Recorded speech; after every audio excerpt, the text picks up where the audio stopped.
here we are in Ohio. We're getting the first, what they're saying is a blizzard sort of conditions since 1978, where our temperature dropped quite significantly. We've got quite a bit of snowfall, not loads and loads, but we are at 2 degrees and wind chill factor is a -30. So a bit cold here. So I think that this is a really good time to talk about what you should do in an emergency and how to prepare for it. So stick around.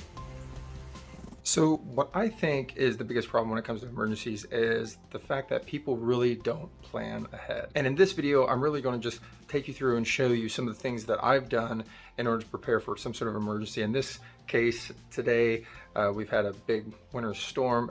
The temperatures have dropped. There's a worry that some people may lose electric, things like that. And for me, I've planned ahead just in case anything like that does happen. But this wasn't an overnight thing.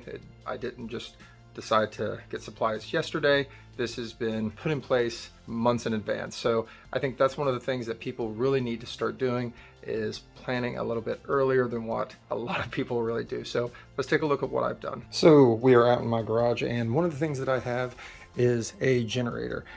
One of the things you always want to make sure that you have is an ability to stay warm if it's cold, or if it's extremely hot, stay cool. If not any of that, you can hook your generator up to your refrigerator, your freezer. That way you don't have all your food spoil. So the generator is awesome to have. And of course, if you have one of those, you're going to make sure that you have the right fuel for your generator. And something else that I bought a few years back is a kerosene heater. I've not even pulled this out of the box, but I bought this about 2 years ago. It's been sitting in my shed as an emergency device just in case I need it. So I pulled it into the house because we've had this winter storm, just in case electric goes out and we need heat in here. And of course, I do keep fuel in my garage for the kerosene heater. And of course, you're going to want candles, flashlights, batteries for flashlights. If you have a generator, you may be able to recharge your flashlights, things like that, but you want to have that forethought into what you're going to need. I don't think batteries are a bad idea, because if you lose everything, you can always put that into a battery operated flashlight. Big thing, first aid kit. You always want a first aid kit no matter what, so always have that available. And in this situation right here, you don't want to go outside, but if you absolutely have to, you want to make sure that you have proper clothing. That way it will protect you from the elements and you don't get hurt, frostbite, things like that. And one of the other things I want to talk about is getting non-perishable food items. And this is what I've done, is I've created a little pantry for myself, where I have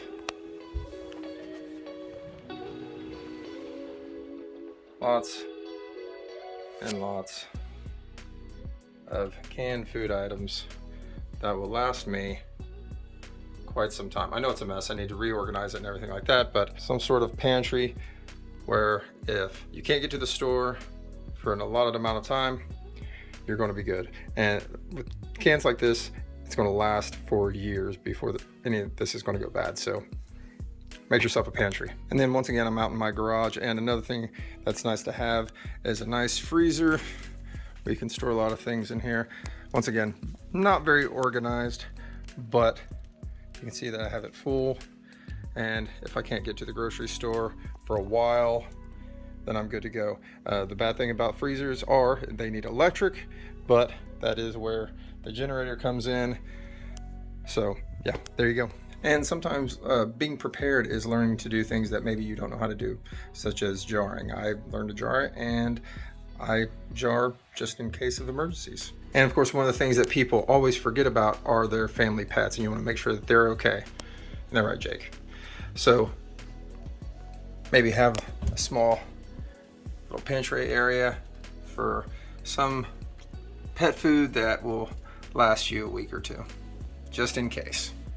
On Jake. And don't forget to make sure that your animals stay nice and warm. I'm Maggie. Hey everyone, that's it for the video. Hope you guys like, hope you guys subscribe, and we'll see you guys next time. And special thanks to my partner here for giving me a hand with today's video. See you later.